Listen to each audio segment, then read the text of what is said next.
Can computers tell the future? My next guest says so. He's the author of a brand new book called Predictive Analytics. His name is Eric Siegel. Let's meet him. All right, welcome. Thanks, Greg. Great to be here. All right. So can these supercomputers I hear about, Ken Watson from IBM, actually tell the future and not just beat Ken Jennings on Jeopardy? That's a great question. You know, predictive analytics does not only predict the future, but it enables organizations to influence the future. Watson, in particular, actually predicts the correct answers to questions. So in that case, it's not actually predicting the future. Watson's also exceptional because it's tackling such a huge problem with human language. It requires this huge amount of hardware. But most organizations can use regular computers that you and I may have for most applications of predictive analytics. So it's more about the software. On Wall Street, people use computers to do high-frequency trading. Can people make money on Wall Street through predictive analytics?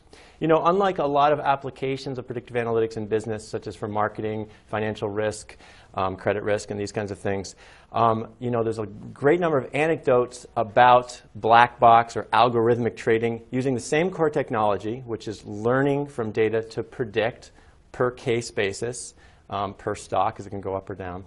But there's not very much detail disclosed. So you hear great stories of people making a lot of cash, but there's a lot more of tightening the belt and not telling exactly how they do it in full disclosure and detail. But actually, in this book, Predictive Analytics, the first chapter kicks off with an anecdote about my colleague, John Elder, who actually invested all his own personal money into his own stock market prediction software. All right. So how is corporate America generally using predictive analytics? Is it P&G trying to figure out which toothpaste people will buy, or is it Macy's trying to figure out where to put their clothing on the showroom floor? So it is greatly in the business realm about predicting consumer behavior, the kinds of examples you gave. What are you going to buy? Are you going to cancel your subscription? For financial risk, are you going to default on a credit card payment? For insurance, are you going to crash your car? And all of these predictions on a per-person basis drive millions of decisions that organizations are making. So you're being predicted. I'm being predicted. We're all being predicted every day. It's influencing our experience every day in an uncountable number of ways. And who's making the computers that do the predictions?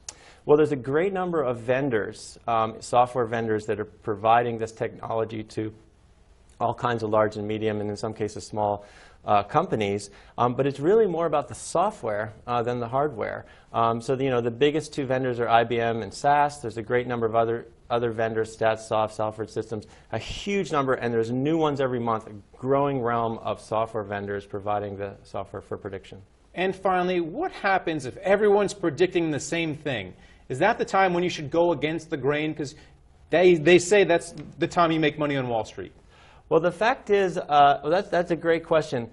So predictive analytics is operating on the micro rather than macro. So it's per person. So if you're looking at the macro, everyone's familiar with predicting, the economy. Is it going to go up or down, or predicting the outcome of a presidential election? This is predicting individual voters, individual consumers. So because there's millions of predictions, there's no way that any two organizations are going to be making exactly the same prediction. So it's this whole new level, and that's why I say it's more than just predict, but influence the future.